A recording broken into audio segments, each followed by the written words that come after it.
નમસ્તે વિદ્યાર્થી મિત્રો, આજે આપણે પ્રકરણ 4 નો ખૂબ જ અગત્યનો કહી શકાય એવો ટોપિક કરવા જઈ રહ્યા છીએ. ટોપિક જે છે એ બાયોસાવરના નિયમના ઉપયોગો પૈકીનો એક ટોપિક છે અને એ છે વિદ્યુત પ્રવાહ વર્તુળાકાર પ્રવાહ ગાળાની અક્ષ પર ચુંબકીય ક્ષેત્ર. ટોપિક નંબર 4.6 ટેક્સ્ટબુકમાં 145 નંબરના પેજ પર આપવામાં આવ્યો છે. હવે બાયોસાવરના નિયમના ઉપયોગો ઘણા બધા છે અને તમે જાણો છો એમ, જો તમે બાયોસાવરનો નિયમ સરસ રીતે કરી ચૂક્યા હો તો તમે એ જાણ્યું હશે કે જે ચુંબકીય ક્ષેત્ર કોઈ બિંદુ પાસે કેટલું છે એ જાણવા માટે બાયોસાવરના નિયમનો ઉપયોગ કરવામાં આવે છે. તો જુદી જુદી રચનાઓ છે કે જે ચુંબકીય ક્ષેત્ર ઉત્પન્ન કરતી હોય, એ રચનાઓના ચુંબકીય ક્ષેત્ર એ બાયોસાવરના નિયમથી જાણી શકાય છે. આજે ટોપિક 4.6 છે એ ને રિલેટેડ દાખલાઓ ખૂબ જ એન્ટ્રન્સ ટેસ્ટમાં પૂછાય છે અને આ ટોપિક થોડો લાંબો છે, 4 માર્કમાં પૂછાઈ શકે એવો આ ટોપિક છે. તો આપણે આજે એની શરૂઆત કરવાના છીએ. તો તમે ટાઇટલ આપો, વર્તુળાકાર. ટેક્સ્ટબુકમાં જે હોય આપણે જે પરીક્ષાઓમાં પૂછાય છે એ પ્રમાણે હું ટાઇટલ આપું છું. વર્તુળાકાર વિદ્યુત પ્રવાહ ધારિત રિંગ વડે ઉદ્ભવતું ચુંબકીય ક્ષેત્ર.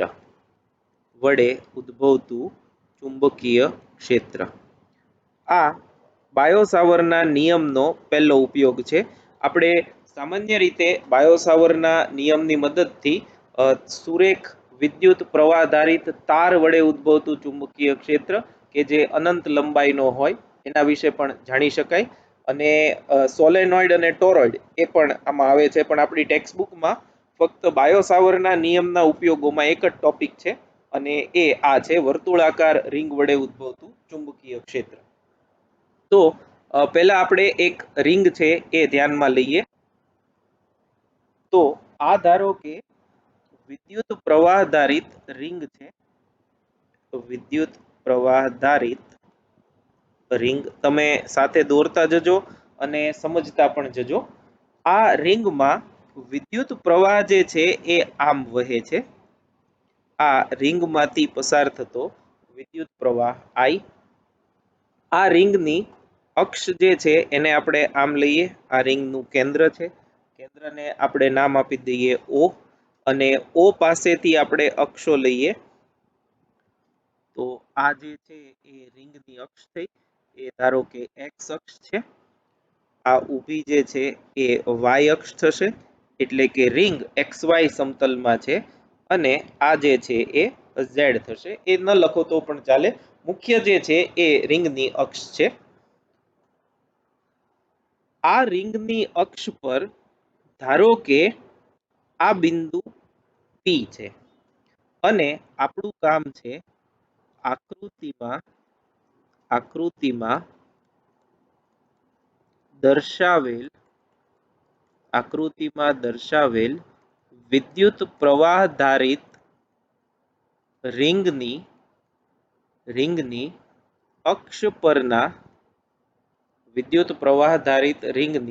અક્ષ પરના P બિંદુએ ચુંબકીય ક્ષેત્ર મેળવવું છે. આ આપણું કામ થયું. આપણું કામ શું છે? તો કે આકૃતિમાં X અક્ષ પર રહેલા P બિંદુએ ચુંબકીય ક્ષેત્ર મેળવવું છે. ધારો કે રિંગના કેન્દ્રથી P સુધીનું અંતર X છે. X અક્ષ પર છે એટલે એ અંતરને આપણે X કહેશું. એટલે આ અંતર જે છે એ ધારો કે X છે. હવે બરાબર સમજો કઈ રીતે આપણે વિદ્યુત ક્ષેત્ર મેળવવાના છીએ. વિદ્યુત ક્ષેત્ર મેળવવા માટે આ રિંગ જે મેં દોરી છે એ રિંગ દોરેલી છે એના ઉપરથી તમને ખબર પડે કે એ રિંગ જે છે એ એકચ્યુઅલી YZ સમતલમાં છે. રિંગ જે છે એ YZ સમતલમાં છે અને X જે છે એને લંબ છે. એટલે આ તમે જુઓ તો આ જે આખો ભાગ છે આ YZ સમતલ થયું, રિંગ એમાં છે અને એક્સ અક્ષ જે છે એને સમાંતર. એટલે આ જે કરંટ છે એ પાછળની સાઈડ છે, આઈ જે છે એ ઉપરની સાઈડ છે. તમે જો આ સ્ક્રીન છે એને બોર્ડ માનો તો એ સ્ક્રીનને લંબ રૂપે આ કરંટ છે અને આ એની સ્ક્રીનની પાછળની સાઈડ છે અને એ રીતે આ રિંગ જે છે એ કામ કરે છે. હવે આ રિંગના ઉપરના ભાગ પર એક નાનો એવો પ્રવાહખંડ લઈએ, કેમ કે આપણે બાયો-સાવરના નિયમમાં ભણી ગયા છીએ કે પ્રવાહખંડ જે છે એના ચુંબકીય ક્ષેત્રના સૂત્રો આપણી પાસે છે. તો આ ધારો કે એક પ્રવાહખંડ લીધો આ રીતે, અને આપણે IDL કહી દઈએ તો આ પ્રવાહની દિશામાં છે, અને અહીંયા એક લઈએ બરાબર એની સામે, તો એ વિદ્યુત પ્રવાહખંડ જે છે એ આમ થશે. આ બીજો વિદ્યુત પ્રવાહખંડ, આને પણ કહીએ IDL. એટલે એવા બધા હશે, એક અહીંયા લો તો એની સામે એક અહીંયા આવશે, અહીંયા લો તો એની સામે એક અહીંયા આવશે, અહીંયા લો તો એની સામે એક અહીંયા આવશે. પણ આ બંને લેવાથી આપણને ગણતરીઓ છે એ સહેલી થાય એટલા માટે આપણે આ લીધું છે. હવે આ IDL થી P બિંદુ સુધીનું અંતર, એટલે આ અંતર થયું. એ અંતર જે છે એને આપણે કહી દઈએ R. આ જે છે એ અંતરને આપણે કહી દીધું છે સ્મોલ r, અને રિંગની ત્રિજ્યા જે છે એ આ થશે. આ રિંગની ત્રિજ્યા છે અને એ ત્રિજ્યાને આપણે કહીશું કેપિટલ R. આ ત્રિકોણ જે છે એ કાટકોણ ત્રિકોણ બનશે. બરાબર છે. હવે તમે બરાબર સમજજો, આ જે IDL છે, IDL છે એ અહીંથી આમ બહાર આવતી દિશામાં છે. તમે y પાસેથી બહાર આવતી દિશા Z છે. અહીંથી તમે જુઓ તો અહીંથી તમે જે સ્ક્રીન જોઈ રહ્યા છો એ તમારી આંખ તરફની દિશા એ આ Z દિશા છે. તો આ IDL જે છે એ તમારી તરફ આવે છે અને આ IDL જે છે એ તમારાથી તમારી આ સ્ક્રીનની પાછળ તરફ છે, એટલે કે તમારાથી દૂર જાય છે. તો આ જે ખૂણો છે એ 90 ડિગ્રીનો બનશે. અને એવી રીતે જો તમે અહીંયા કરો, આ અંતર પણ R થશે. એક હું દોરું છું, આ અંતર જે છે એ પણ R થશે. આ અંતર જે છે એ કેપિટલ R થશે અને આ ખૂણો જે છે એ આ ખૂણો જે છે આ ખૂણો જે છે એ 90 ડિગ્રીનો થશે. એટલે IDL અને R પરસ્પર લંબ છે એ ખાસ યાદ રાખજો. અહીંયા આગળથી તમને એ માહિતી મળશે. તો IDL અને R ને લંબ આપણે એવું ભણી ગયા છીએ કે બાયો-સાવરના નિયમમાં જે DB છે એની દિશા કઈ રીતે નક્કી કરવાની, તો કે એ દિશા જે છે એ IDL અને R થી રચાતા સમતલને લંબ અને IDL ક્રોસ R ની દિશામાં. તો IDL ક્રોસ R ની દિશા જો તમે જુઓ તો અહીં એ દિશા જે છે એ આમ થશે. આ જોજો બરાબર, આ ત્રિપરિમાણમાં છે એટલે તમને સમજવું થોડું અઘરું પડશે, પણ આ જે છે એ DB એની દિશા થઈ, જે R ને અને DL ને લંબ છે. જુઓ, R અને DL થી રચાતું સમતલ, એટલે આ સમતલ થયું. આખું સમતલ અહીંથી આમ આવશે, આ અને IDL થી રચાતું એને લંબ એટલે આમ થયું. અને IDL અને R થી રચાતું આ સમતલ નીચેના માટેનું એ આમ થશે. ટૂંકમાં તમે એવું યાદ રાખી શકો કે આ R ને લંબ થાય બંને. એટલે આ જે છે એ ચુંબકીય ક્ષેત્ર DB થયું. આ ચુંબકીય ક્ષેત્ર IDL અવળો નીચેનો છે એના લીધે આ ઉપરનું ચુંબકીય ક્ષેત્ર IDL જે ઉપરનો છે એના લીધે ઉદ્ભવતું ચુંબકીય ક્ષેત્ર છે. હવે આપણે થોડુંક સમીકરણો જે છે એ લખી લઈએ, પછી આગળ આપણે ગણતરીઓ કરશું. તો આકૃતિમાં દર્શાવેલ IDL હવે એ આ આઈડીએલ જ તમારે સમજવાનો છે, કેમ કે આનું ખાલી આઈડીએલ આપ્યું છે, પણ એનું ચુંબકીય ક્ષેત્ર એની કાંઈ માહિતી ટેક્સ્ટ બુકમાં નથી. તમારે આ જ આકૃતિ દોરવાની છે, એ જ તમને વધારે સહેલી પડશે. આકૃતિમાં દર્શાવેલ આઈડીએલ જેટલા વિદ્યુત પ્રવાહ ખંડ વડે ઉદ્ભવતું ચુંબકીય ક્ષેત્ર પી બિંદુ પાસે ડીબી બરાબર mu 0/4 pi I d l cross r upon r cube. જો તમે અહીંયા આર કેપ લખો તો આર સ્ક્વેર આવશે, આર લખો તો આર ક્યુબ આવશે. અને આ આપણે જાણીએ છીએ એમ બાયો સાવરનો નિયમ. એટલે તમને આમ તો ખબર જ હોય, પણ આ તો તાજું છે અને ભૂલી ગયા હો તો આ બાયો સાવરનો નિયમ છે. હવે આ ચુંબકીય ક્ષેત્ર જે છે એની દિશા આ થઈ, એટલે એ હું એક અલગ લખું છું. આ ક્ષેત્રની દિશા આકૃતિમાં દર્શાવેલ છે, જે આઈડીએલ અને આર થી રચાતા સમતલને લંબ છે. તો હવે ધારો કે ડીબી અને એક્સ અક્ષ વચ્ચેનો કોણ થીટા છે. ક્યાંનો કોણ છે ખાસ યાદ રાખજો, ડીબી અને એક્સ અક્ષ વચ્ચેનો કોણ એ થીટા છે. તો આ ખૂણો જે છે એ થીટા થયો,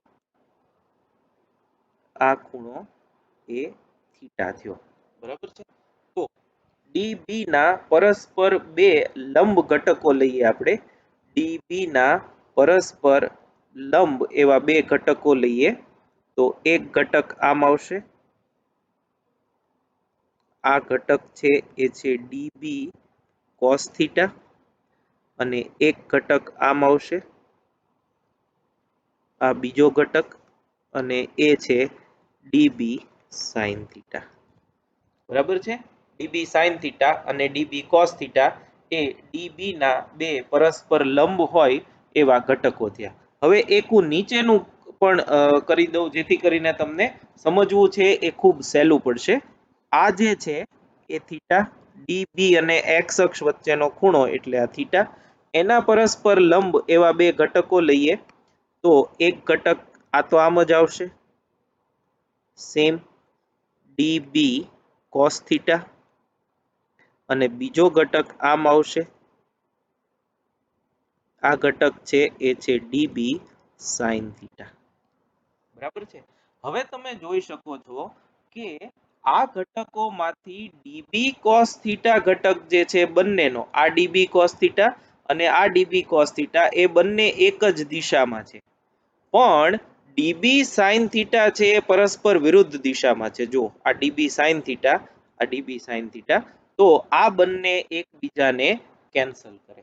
તો ડીબી સાઇન થીટા જે છે એ એકબીજાને કેન્સલ કરશે. અચ્છા, હવે તમે આવા રિંગ પરના તમામ સામસામેના વિદ્યુત પ્રવાહ ખંડ જે છે એ ધ્યાનમાં લો. તો ધારો કે એક વિદ્યુત પ્રવાહ ખંડ અહીંયા લીધો હોય, એની સામેનો અહીંયા લીધો હોય, તો બેયના કોસ ઘટક એક જ દિશામાં થશે, પણ સાઇન ઘટકો જે છે એ વિરુદ્ધ થશે. એટલે તમે જો અહીંયા પી ને કેન્દ્રમાં રાખીને આમ એક સર્કલ બનાવો, અહીંયા આમ, તો એ સર્કલ કેન્દ્રથી આ બધા જે છે એ ત્રિજ્યાઓ થઈ, એટલે સામસામે કેન્સલ કરશે, અને આ બધા ડીબી કોસ થીટા ઘટકો જે છે એ એક જ દિશામાં આવશે. એટલે ટૂંકમાં રિંગ જે છે સમગ્ર રિંગથી ઉદ્ભવતા ચુંબકીય ક્ષેત્ર માટે જે સૂક્ષ્મ વિદ્યુત પ્રવાહ ખંડો છે એના કોષ ઘટકો જે છે એનો સરવાળો જ ચુંબકીય ક્ષેત્ર આપે. સાઇન ઘટકો જે છે એ બધા એકબીજાની અસર છે એ નાબૂદ કરે છે અથવા તો કેન્સલ કરે છે. એટલે તમે ટેક્સ્ટબુકમાં જુઓ તો ટેક્સ્ટબુકમાં ફક્ત આટલો પોર્શન જ બતાવ્યો છે, ડીબી કરી અને ડીબી એક્સ અને ડીબી વાય એટલે કે ડીબી પેરેલલ, ડીબી પરપેન્ડિક્યુલર એવી રીતે કરી અને સમજૂતી આપી છે. પણ જો તમે સામસામેના બે પ્રવાહખંડના ચુંબકીય ક્ષેત્ર લઈ અને સમજો તો તમને તરત ખબર પડે કે સાઇન ઘટકો વિરુદ્ધ દિશામાં હોવાથી એકબીજાને કેન્સલ કરે અને કોસ ઘટકો જે છે એ બધા ઉમેરાશે અને એના કારણે તમને નેટ ચુંબકીય ક્ષેત્ર મળશે. તો એ હું હવે અહીંથી લખું છું, બરાબર સમજો. એ આપણે શબ્દોમાં લખવું પડશે.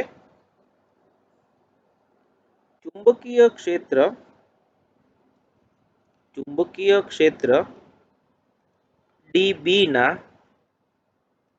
પરસ્પર લંબ એવા બે ઘટકો ડીબી કોસ થીટા અને ડીબી સાઇન થીટા આકૃતિમાં દર્શાવ્યા છે. હવે આપણે જાણીએ છીએ સાઇન ઘટકો કેન્સલ થશે આકૃતિમાં દર્શાવ્યા મુજબ, પણ આપણે એને લખશું આવી રીતે. સમમિતિ પરથી કહી શકાય કે સમગ્ર રિંગના વિદ્યુત પ્રવાહ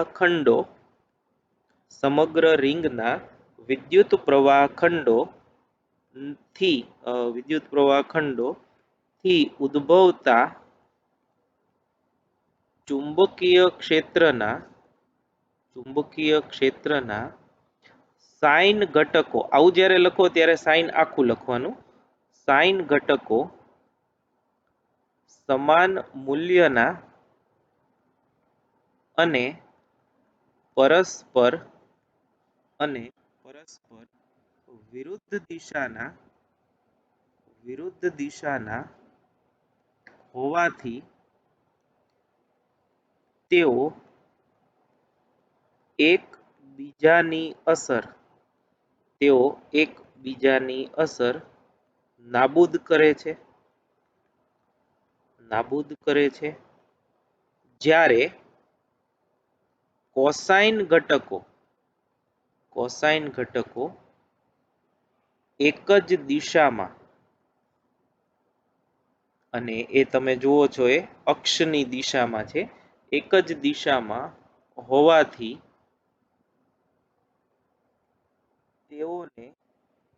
તેઓના સરવાળાથી અથવા તો સંકલનથી પી બિંદુ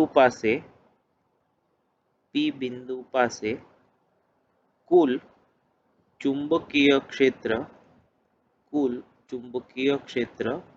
મળે છે.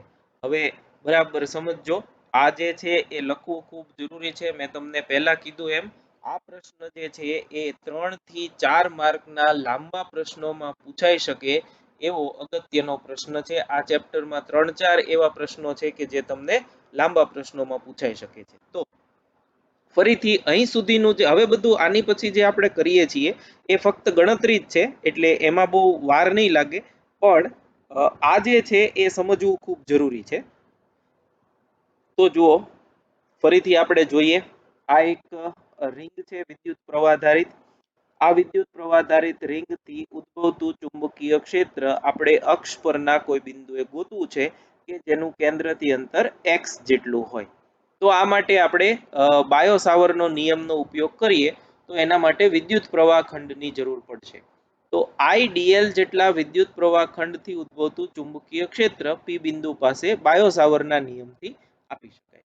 હવે પહેલો મુદ્દો, આ ચુંબકીય ક્ષેત્રની દિશા આપણે જાણીએ છીએ એમ ક્રોસ ગુણાકાર માટે આઈડીએલ અને આર થી રચાતા સમતલને લંબ એવી દિશામાં હોય છે. હવે આઈડીએલ જે છે અહીંથી બહાર આવતી દિશામાં, આર જે છે એ આમ છે, અને આપણે જાણીએ છીએ કે આ જે વાય એક્સ વાય સમતલ જે છે એ અને ઝેડ સમતલ એ પરસ્પર લંબ છે, એટલે આ પરસ્પર લંબ થયા, એટલે આઈડીએલ ક્રોસ આર થી રચાતું સમતલ એને લંબ એટલે ડીબી આમ થશે. આ ડીબી જે છે એવી જ રીતે નીચેના આઈડીએલ માટે બરાબર સામેની વિરુદ્ધ દિશાના આઈડીએલ માટે ડીબી જે છે એ આમ થશે. અને ધારો કે ડીબી અને એક્સ અક્ષ વચ્ચેનો કોણ થીટા હોય તો ડીબી ના આપણે પરસ્પર લંબ એવા બે ઘટકો લઈએ તો એક ડીબી કોસ થીટા એ સમાંતર ઘટક થશે અને ડીબી સાઇન થીટા એ લંબ ઘટક થશે. તો સાઇન ઘટકો જે છે એ સમાન મૂલ્યના અને વિરુદ્ધ દિશાના હોવાથી તેઓ એકબીજાની અસર નાબૂદ કરે, અને કોસાઇન ઘટકો એક જ દિશામાં હોવાથી તેઓના સરવાળા એટલે કે સંકલનથી પી બિંદુ પાસે કુલ ચુંબકીય ક્ષેત્ર મેળવી શકાય છે. તો હવે આપણે એ કુલ ચુંબકીય ક્ષેત્ર કેટલું છે એની ગણતરી શરૂ કરીએ. તો આકૃતિની જરૂર પડશે, એ પછી આપણે જોઈએ. તો પી બિંદુ પાસે ચુંબકીય ક્ષેત્ર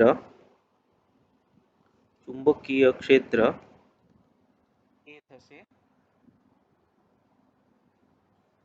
ડીબી બરાબર ડીબી કોસ થીટા જેટલા છે એ ચુંબકીય ક્ષેત્ર બી કહીએ તો જેટલા ડીબી કોસ થીટા જે છે એનું સમગ્ર રિંગ પરનું સંકલન. બરાબર છે. જો ડીબી કોસ થીટા ઘટક એક લીધો એવા જેટલા હોય બધા ડીબી કોસ થીટાનો સતત સરવાળો એટલે સંકલન, અને એ સંકલન જે છે એ સમગ્ર રિંગ પરનું સંકલન લેતા આપણને કુલ ઘટકો જે છે કુલ ચુંબકીય ક્ષેત્ર જે છે એ મળી શકશે.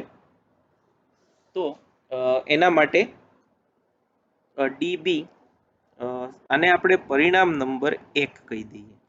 હવે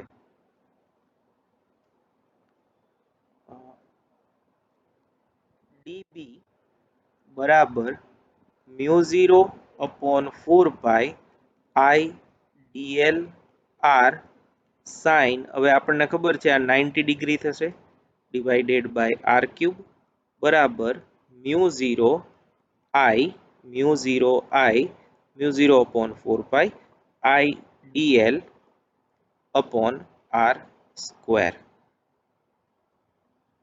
આને આપણે પરિણામ નંબર 2 કહી દઈએ. અને આકૃતિ પરથી કોસ થીટા બરાબર, હવે ફરીથી એકવાર તમે આકૃતિ જોઈ લો. આકૃતિ પરથી કોસ થીટા બરાબર, હવે એ હું તમને સહેજ સમજાવી દઉં. અહીંયા આ ખૂણો થીટા છે એટલે આ ખૂણો 90 માઇનસ થીટા થાય, કેમ કે ડીબી સાઇન થીટા ને આ પરસ્પર લંબ છે એટલે 90 માઇનસ થીટા થાય. હવે આ ખૂણો થીટા થાય, કેમ કે આ ખૂણો જે છે આ પાછો પરપેન્ડિક્યુલર છે, તમે જોજો બરાબર, આર અને ડીબી વચ્ચેનો ખૂણો 90 ડિગ્રી છે, તો આ 90 માઇનસ થીટા થશે. તો આ થીટા જે છે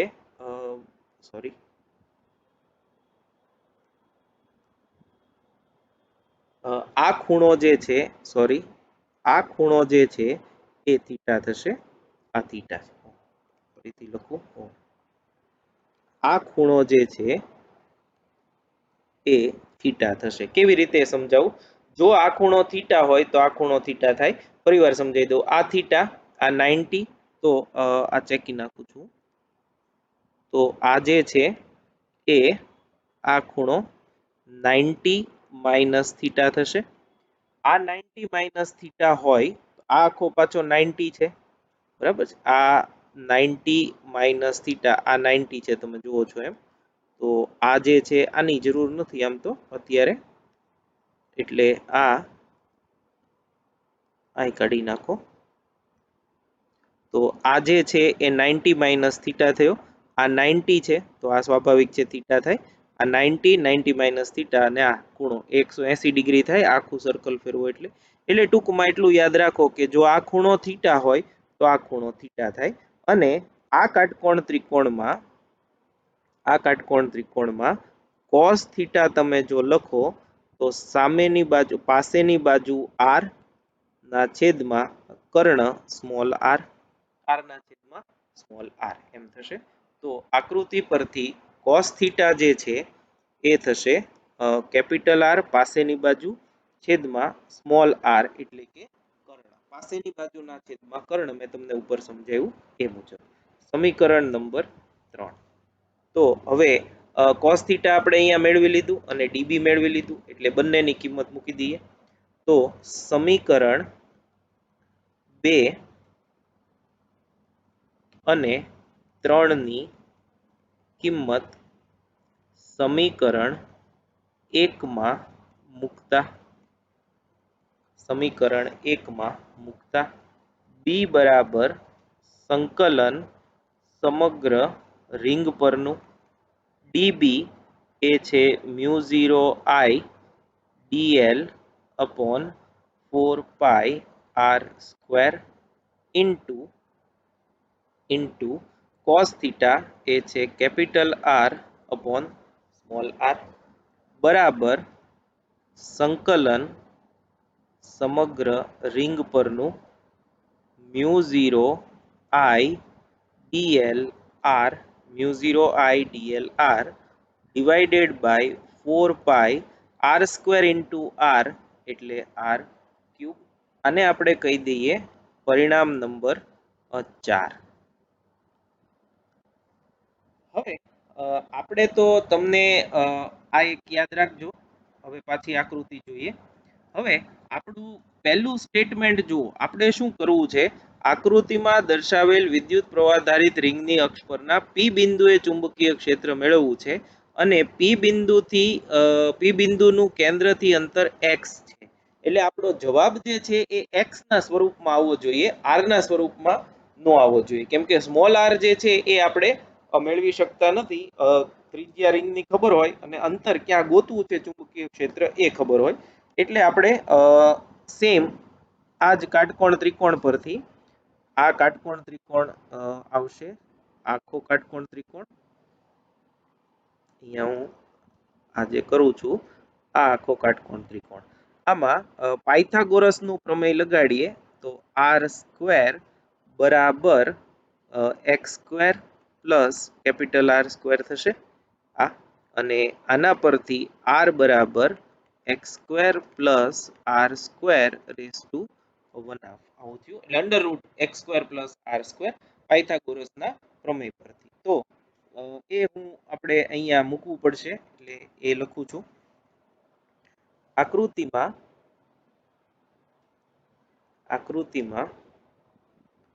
અથવા તો આકૃતિ પરથી એમ લખો, આકૃતિ પરથી r સ્ક્વેર એ કર્ણ છે એનો વર્ગ બરાબર x square plus r square. તો એના પરથી r બરાબર x square plus capital R square raise to 1/2 અને therefore r ક્યુબ કરીએ તો એ થશે x square plus r square raise to 3/2. પરિણામ નંબર 5. કેમ કે આપણે અહીંયા સ્મોલ r ક્યુબ ની જરૂર છે. તો હવે એ કિંમત મૂકી દઈએ. પરિણામ 5 ની કિંમત પરિણામ 4 માં મૂકતા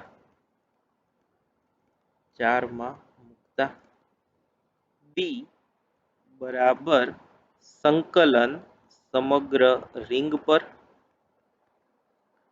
mu 0 I dl into r upon 4 pi into x square plus r square raised to 3/2 r cube any small r cube એની કિંમત મૂકીએ તો હવે તમે જુઓ તો આ સમીકરણમાં mu 0 I dl sorry mu 0 I r 4 pi x square r square બધું કોન્સ્ટન્ટ છે. જેમ જેમ તમે રિંગ ફેરવતા જાઓ એમ ફક્ત dl જ બદલાય છે, બાકી બધું એમનેમ છે. તો એને સંકલનની બહાર લઈએ. મ્યુ 0 અચળ, I અચળ, કેપિટલ R અચળ ડિવાઇડેડ બાય 4 પાઈ અચળ અને x અચળ અને r અચળ r સ્ક્વેર રેસ ટુ 3/2 સંકલન સમગ્ર રિંગ પર dl. અને હવે તમે જુઓ તો dl એટલે આટલો પ્રવાહ ખંડ છે. હવે એ સમગ્ર રિંગ પર dl dl dl dl લઈ અને આખો સરવાળો કરો તે તો રિંગનો પરિઘ મળશે, કેમ કે જેટલી લંબાઈઓ છે નાની નાની લંબાઈઓ એને તમે ઉમેરો તો રિંગ માટે એ કુલ લંબાઈ જે છે રિંગના પરિઘ જેટલી મળશે. તો આ થશે બરાબર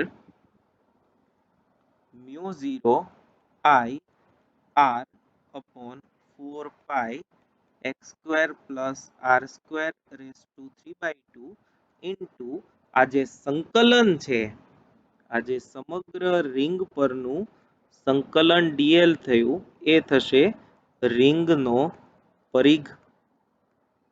એ જે છે એ થશે રિંગનો પરિઘ એટલે એ થયું 2 પાઈ, રિંગની ત્રિજ્યા r છે એ 2 પાઈ r થયું. એટલે આમાં પાઈ અને પાઈ કેન્સલ, 2 ગુણ્યા 2 4 થશે અને r અને r સ્ક્વેર થશે. એટલે ધેરફોર b બરાબર mu 0 I r square divided by 2 pi નીકળી જશે x square plus r square raise to 3/2. સમીકરણ નંબર 6. સમીકરણ નંબર 6 અને આ સમીકરણ 6 એ રિંગની આપણે થોડુંક વધારે ક્લેરિટી પૂર્વક લખીએ. r ત્રિજ્યાની રિંગની અક્ષ પરના p બિંદુ પાસે ઉદ્ભવતા ચુંબકીય ક્ષેત્રનું મૂલ્ય છે. ચુંબકીય ક્ષેત્રનું મૂલ્ય છે અથવા તો ચુંબકીય ક્ષેત્રનું સૂત્ર છે. આને ઘણી વખત b ઓફ x એવું કહે છે, કેમ કે x સિવાય બધું અચળ છે. તમે રિંગ લઈ લ્યો, I પ્રવાહ અચળ હોય, r ત્રિજ્યા અચળ હોય, તો x જેમ જેમ બદલતા જાવ એમ ચુંબકીય ક્ષેત્રનું મૂલ્ય બદલાતું જશે. આ most important equation for any type of engineering or medical entrance examination. અને બાકી ઘણા બધા આના રિલેટેડ MCQ છે એ પણ તમારે સોલ્વ કરવાના આવશે. આપણે જ્યારે MCQ બુકનું સોલ્યુશન તમને કરાવીએ ત્યારે સાથે સાથે એની પણ ચર્ચા કરતા જશું. અને આ ચુંબકીય ક્ષેત્રની દિશા એ અક્ષની દિશામાં છે. તમે જોઈ શકો છો એમ એ અક્ષની દિશામાં આકૃતિ તમે જુઓ તો એ અક્ષની દિશામાં છે. હવે આ સમીકરણ પરથી આપણે બે પેટા મુદ્દાઓ લેવાના છે. આ સમીકરણ પરથી પહેલો મુદ્દો નામ લખું 1 અને સેકન્ડ જે છે એ અહીંયા લખું. એક જે છે એ છે રિંગની અક્ષ પર દૂરના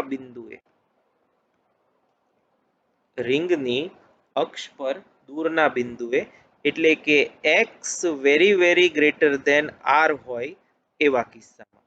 જો અક્ષ જે છે એનાથી જ્યાં ચુંબકીય ક્ષેત્ર માપવાનું છે એ બિંદુ ખૂબ દૂર હોય તો x જે છે ખૂબ મોટું બને r ના પ્રમાણમાં. તો આ સંજોગોમાં x સ્ક્વેર ની સરખામણીમાં r સ્ક્વેર ને અવગણતા,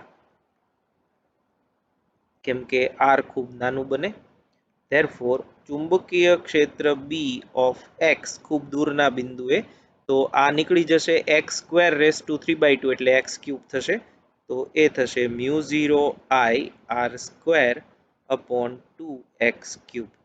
આ રિંગની અક્ષ પર ખૂબ દૂરના બિંદુએ ચુંબકીય ક્ષેત્ર છે અને તમે જુઓ છો અંતરના ઘનના વ્યસ્ત પ્રમાણમાં છે. એટલે તમે ડાયપોલ જે છે એ તમને યાદ આવવી જોઈએ કે અક્ષ પર દૂરના બિંદુએ ચુંબકીય ક્ષેત્ર તમે લખો તો એ ડાયપોલના ચુંબકીય ક્ષેત્રને મળતું આવે છે. એટલે તમને એમ પૂછે કે વિદ્યુત પ્રવાહ ધારિત વર્તુળાકાર રિંગની અક્ષ પર દૂરના બિંદુએ ચુંબકીય ક્ષેત્ર અંતર સાથે ખાલી જગ્યા મુજબ બદલાય છે, તો એ ચુંબકીય ક્ષેત્ર જે છે એ અંતરના ઘનના વ્યસ્ત પ્રમાણમાં હોય એ રીતે બદલાય છે. એટલે આ પણ યાદ રાખજો. સમીકરણ નંબર 7 કહી દો અને આ આપણું 6 નંબરનું સમીકરણ છે. અને બીજું અને ખૂબ અગત્યનું કહી શકાય એવું પરિણામ હવે આપણે જોઈ રહ્યા છીએ કે જેનો ઉપયોગ મેક્સિમમ એમસીક્યુમાં આવશે, એટલે ઇમ્પોર્ટન્ટ. રિંગના કેન્દ્ર પર, હવે બહુ સ્વાભાવિક છે કેન્દ્ર પર એક્સ તો હોય જ નહીં, એટલે કે એક્સ બરાબર 0 થાય. ધેરફોર બી એટ ઓ રિંગની કેન્દ્ર પર mu 0 I R square upon 2. હવે એક્સ છે એને 0 લેવાનું કેન્દ્ર પર, તો આર સ્ક્વેર રેસ ટુ 3/2 એટલે આર ક્યુબ થાય. Therefore B at O is equal to mu 0 I upon 2r. સમીકરણ નંબર 8. એટલે સમીકરણ 6, સમીકરણ 7 અને સમીકરણ 8 આ ત્રણેય સમીકરણો છે એ ખૂબ જ અગત્યના છે. આનું ડેરિવેશન છે એ ફરીથી એક વખત તમારે જોઈ જવું પડે અને એના પરથી જ તમને બાકીની સમજૂતી છે એ આવડશે. એટલે થિયરી છે એ ડેરિવેશન માટે જ કરવાની, પણ આગળના ચેપ્ટરમાં ચેપ્ટર નંબર 5માં પણ આનો ઉપયોગ આવશે. આ ગૂંચળું જે છે, આ જ રિંગ છે અને ઘણા બધા આટાઓ લઈએ, એક રિંગ, બીજી રિંગ, ત્રીજી રિંગ, તો એ ગૂંચળામાં પરિવર્તન પામે અને એ ગૂંચળું જે છે એ અને ગજિયા ચુંબક એ બંનેની આપણે સરખામણી કરવાની છે. તો આ જે છે સમીકરણ 6, 7 અને 8 ખૂબ જ અગત્યના.